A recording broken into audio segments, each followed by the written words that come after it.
Today, we're going to read 1 Corinthians chapters 11 through 14. Let's talk about chapter 11 by itself first, and then chapters 12 through 14 together. In the first half of chapter 11, starting in verse 2, Paul says, "I commend you." And then in the second half of chapter 11, starting in verse 17, he says, "I do not commend you." What is it that the Corinthians are doing right in the first half, and what are they doing wrong in the second? In the first half of chapter 11, the Corinthian Christians are respecting what Paul had taught them previously regarding the proper attire of men and women in worship when they pray and prophesy. Now, normally, when we think of prophesying, we associate it with predicting the future.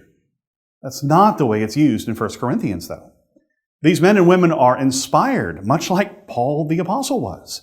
And they are giving divine instruction during a time when miraculous gifts existed in the first century.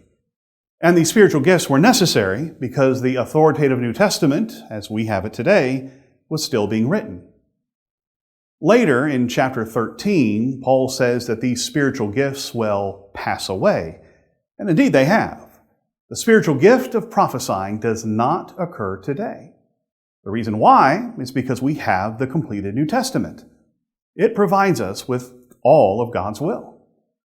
But the spiritual gift of prophesying was necessary while the New Testament was unavailable. Now, this passage raises a lot of questions. And especially since we're just reading and not studying this passage right now, I don't want to say too much about it, but I'm going to make a general observation. We need to keep in mind that all of Paul's letters are situational.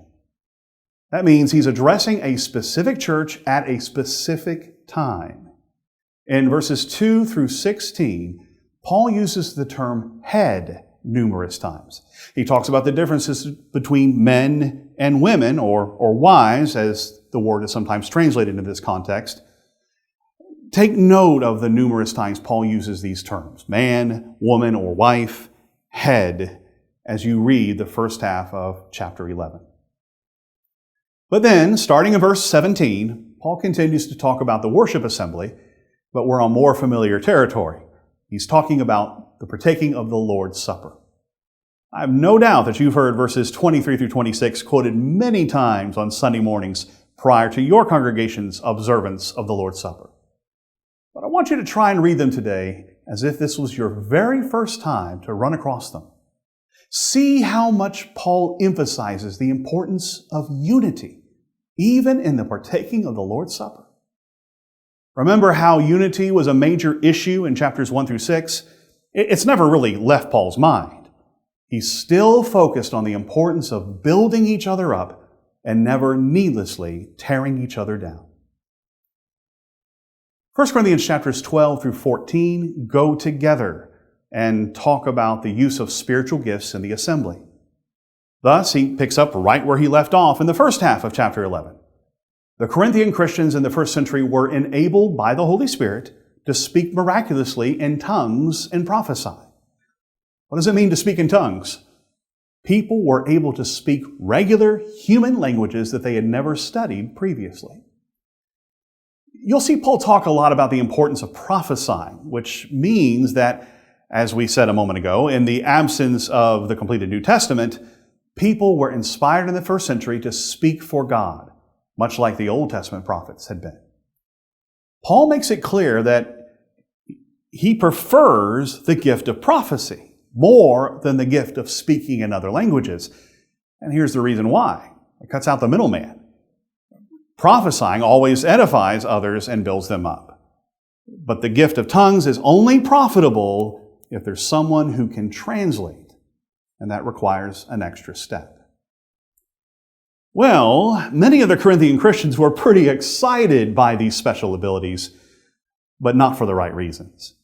They were using these spiritual gifts as a way to show off and make other people feel bad if they didn't have any spiritual gifts, or they had the gift of tongues and other people didn't. Paul is aghast at this immature and ridiculous behavior. And so he explains to them how they've forgotten the point of the miracles and instead are eaten up with pride about them. These spiritual gifts are supposed to be for the building up of the church. But because of their arrogance, the church members are all divided. Again, here's the irony. These spiritual gifts were supposed to be for the purpose of uniting the church. And Paul illustrates this by comparing the church with the human body in chapter 12. We have all sorts of different body parts: eyes, ears, arms, legs. And similarly, there are many different spiritual gifts. Some may be more exciting than others. I mean, who doesn't want to speak in tongues? Paul says that they're all important, and all members are important. And that's when he says this: without love, the spiritual gifts mean nothing. They mean absolutely nothing for the person who's full of pride. That's the context of chapter 13. He's just been talking about tongue speaking in chapter 12, and then chapter 13 starts with this: if I speak in the tongues of angels, but have not love, I'm just making noise. I would bet that you are already very familiar with the beautiful chapter 13.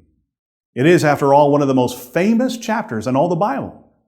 It's a poem, a beautiful poem about selfless, Christ-like love.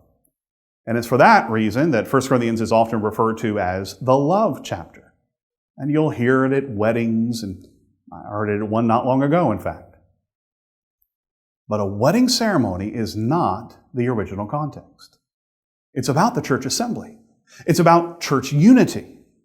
1 Corinthians 13 goes along with chapters 12 and 14, which together promote unity in a church family.